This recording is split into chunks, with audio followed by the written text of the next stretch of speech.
To my last question is, what's the solution? The whole of Gaza needs to be re-educated, otherwise there's no future. Otherwise, I would support Donald Trump in his plans. If we cannot re-educate the Gaza population, I'm afraid the West Bank is only a short step behind, because the Palestinian Authority, who are normally in charge of the West Bank, are rather lax and their control is fairly weak, and Hamas have made huge inroads into Judea and Samaria. So if they can't be re-educated for whatever reason, what happens to the Palestinian people? If they can't be re-educated, and you actually want to have peace over the next 20 years, 30 years or whatever, you have to be looking at resettlement. And a lot of serious people, I don't know. That's a big question, which I can't answer. Maybe the American government can. Maybe those who support it can. Maybe Bezalel Smotrich can. I don't know.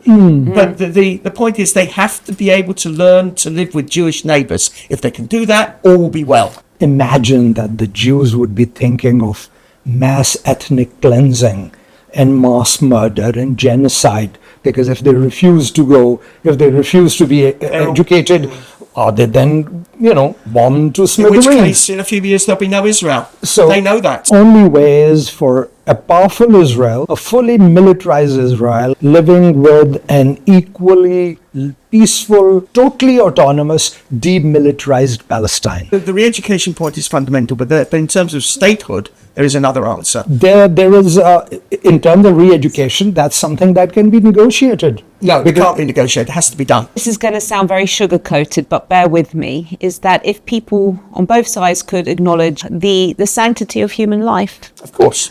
I think it's coming from both sides. I think most Zionists are not weeping any tears when they see pictures of Palestinian children blown up. I think it's mixed. Let me just finish. I think they're saying this is bad. Intellectually, we can see that this is not a nice thing. But, and then the but comes and it's like, but they did this, they deserve this, and it doesn't matter.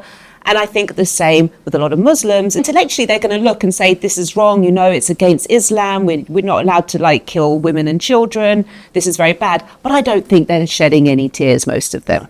And that's where the problem begins and starts, is that we just look at the other, we give them names. They call the Jews and the Zionist monsters. Okay, so that's already dehumanizing them. And then I hear a lot of Zionists calling the Palestinians animals. A lot of Zionists is very much the very, very extreme. I just don't think there's care on either side. I speak to a lot of Zionists. They do not care about what's happening to Palestinians. But equally, most Muslims I speak to don't really care what's happened to the Jews. They don't really care what happened on October the 7th.